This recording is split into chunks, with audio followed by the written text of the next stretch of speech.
ஏதோ ஒரு முக்கியமான விஷயம் பேசணும்னு சொன்னீங்க. வந்ததுல இருந்து ஒண்ணுமே பேசாம இருக்கிறீங்க. ஒரு முக்கியமான விஷயம் இல்ல, 2 முக்கியமான விஷயம் பேசணும்.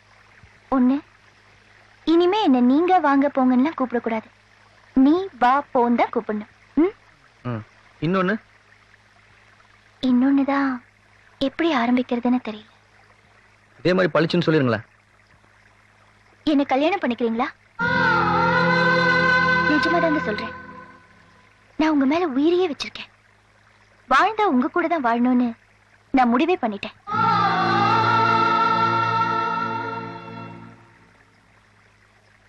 வீட்டுல உங்க அம்மா அப்பா தேடுவாங்க, வாங்க போலாம். நான் கேட்ட கேள்விக்கு நீங்க இன்னும் பதிலே சொல்லலையே. எதுக்குங்க நடக்காத காரியத்தை பத்தி பேசிட்டு இருக்கீங்க? ஏன் நடக்காது? இதுனுங்க கேள்வி. படிச்சு பட்டம் வாங்கின நீங்க, படிக்காத நானுங்க.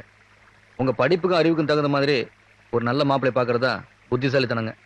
படிப்பு பட்டம்லாம் பார்த்து முன்னுரிமை கொடுக்கறதுக்கு காதல் ஒண்ணு எம்ப்ளாய்மெண்ட் எக்ஸ்சேஞ்ச் இல்லைங்க. அது மனசை பார்த்து வர்ற விஷயம். மனசுன்னு பார்த்தா நீங்க 1000 பட்டதாரிகளுக்கு சமம்.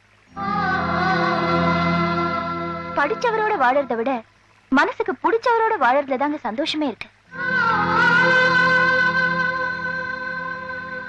உங்களை மாதிரி எனக்கு பேச தெரியாதுங்க. ஆனா நான் எந்த வகையிலும் உங்களுக்கு பொருத்தமில்லைங்கிறது மட்டும் எனக்கு நல்லாவே தெரியுதுங்க. என்ன மன்னிச்சிருங்க.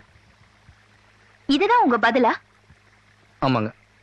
இல்ல, உங்க மனசுல வேற ஏதோ ஒரு காரணம் இருக்கு. நீங்க அதை மறைக்கிறீங்க.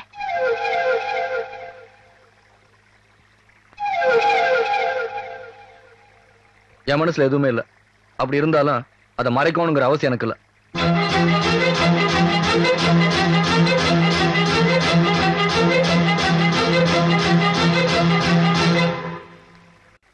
வெறும் அனுதாபத்தினால நான் உங்களை விரும்பலைங்க. உங்களை ஒருத்தி தூக்கி எரிஞ்சிட்டு போனப்புறம் கூட அவ நல்லா இருக்கணும்னு பழிய உங்க மேல போட்டுக்கிட்டீங்களே, அந்த உயர்ந்த மனசுதாங்க நான் விரும்புறேன். நான் ஏற்கனவே ஒருத்தியை காதலிச்சிட்டேன், என் மனசை எப்படி மாத்திக்கிறதுன்னு மட்டும் தயவு செஞ்சு கேட்டுறாதீங்க. மனசும் சேர்ந்தா தாங்க காதல்.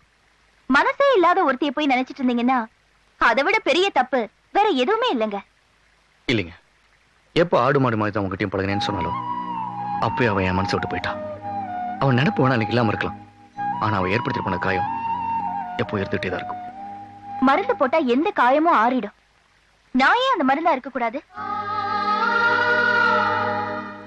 அன்னைக்கு கௌரி மேல நீங்க உயிரியே வச்சிருந்தீங்க. உங்க அன்பை புரிஞ்சுக்காம அவ உங்களை வேண்டான்னு சொல்லிட்டு போயிட்டா. இன்னைக்கு நான் உங்க மேல உயிரியே வச்சிருக்கேன். அதை புரிஞ்சுக்காம கௌரி செஞ்ச அதே தப்ப நீங்களும் பண்ணிடாதீங்க. நல்ல ஒரு முடிவு பண்ணுங்க. நாளைக்கு காலையில இதே நேரத்துக்கு இதே இடத்துக்கு நான் வருவேன். நீங்க சொல்ல போற பதில தான் என் வாழ்க்கையே இருக்கு.